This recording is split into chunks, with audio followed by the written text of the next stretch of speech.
বালির পরে এবার রডের দামও কমে গেল। বাড়ি তৈরির খরচ এবার মধ্যবিত্তের হাতের নাগালে। এখনই কিনে ফেলুন। নিজের বাড়ি তৈরির স্বপ্ন অনেকেরই থাকে, তবে বাড়ি নির্মাণের খরচের বড় অংশ জুড়ে থাকে রড, সিমেন্ট, ইট সহ বিভিন্ন নির্মাণ সামগ্রীর দাম। তাই অনেকেই বাড়ি তৈরির কাজ শুরু করার আগে এই সামগ্রীর দাম কমার অপেক্ষা করেন। আর সেই অপেক্ষায় থাকা মানুষদের জন্য এসেছে স্বস্তির খবর। দেশের একাধিক শহরে রডের দাম উল্লেখযোগ্যভাবে কমেছে। মুম্বাই থেকে গোয়া, দিল্লি থেকে কলকাতা, বিভিন্ন জায়গায় এই গুরুত্বপূর্ণ নির্মাণ সামগ্রীর দামে পতন লক্ষ্য করা যাচ্ছে।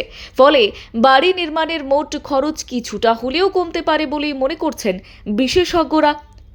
বাড়ি তৈরির ক্ষেত্রে রড অত্যন্ত গুরুত্বপূর্ণ একটি উপাদান। একটি ভবনের শক্তি এবং স্থায়িত্ব অনেকাংশেই নির্ভর করে উন্নত মানের রডের ওপর। তবে এটি নির্মাণের অন্যতম ব্যয়বহুল সামগ্রী হওয়ায় এর দামের ওঠানামা সরাসরি প্রভাব ফেলে নির্মাণ ব্যয়ের ওপর।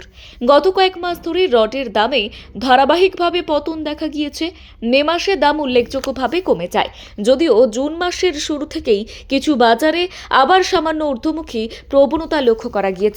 তবুও আগের তুলনায় দাম এখনো অনেকটাই কম রয়েছে। বর্তমানে দিল্লিতে প্রতি মেট্রিক টন রডের দাম প্রায় 47,200 টাকা, জয়পুরে এই দাম 46,300 টাকা, ইন্দোরে 48,100 টাকা এবং কলকাতায় নেমে এসেছে প্রায় 41,500 টাকায়।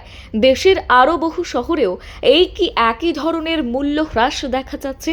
তবে মনে রাখতে হবে, রডের দাম প্রতিদিন পরিবর্তিত হতে পারে। বাজার পরিস্থিতি, চাহিদা, যোগান এবং কাঁচামালের মূল্যের ওপর নির্ভর করে এই দাম ওঠানামা করে। তাই নির্মাণের পরিকল্পনা করার আগে সর্বশেষ বাজার দর জেনে নেওয়া অত্যন্ত জরুরি।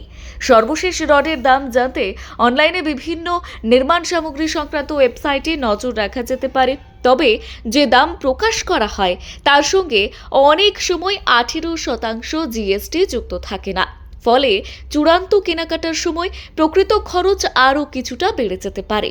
বিশেষজ্ঞদের মতে, যারা আগামী কয়েক মাসের মধ্যে বাড়ি নির্মাণের পরিকল্পনা করছেন তাদের জন্য বর্তমান বাজার পরিস্থিতি তুলনামূলকভাবে অনুকূল।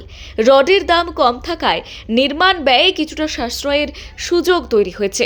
ব্যয়ে কিছুটা তবে বাজারের ওঠানামার দিকে নজর রেখে সঠিক সময়ে নির্মাণ সামগ্রী কেনাই হবে সবচেয়ে বুদ্ধিমানের কাজ। ব্যুরো রিপোর্ট, গলসি বার্তা।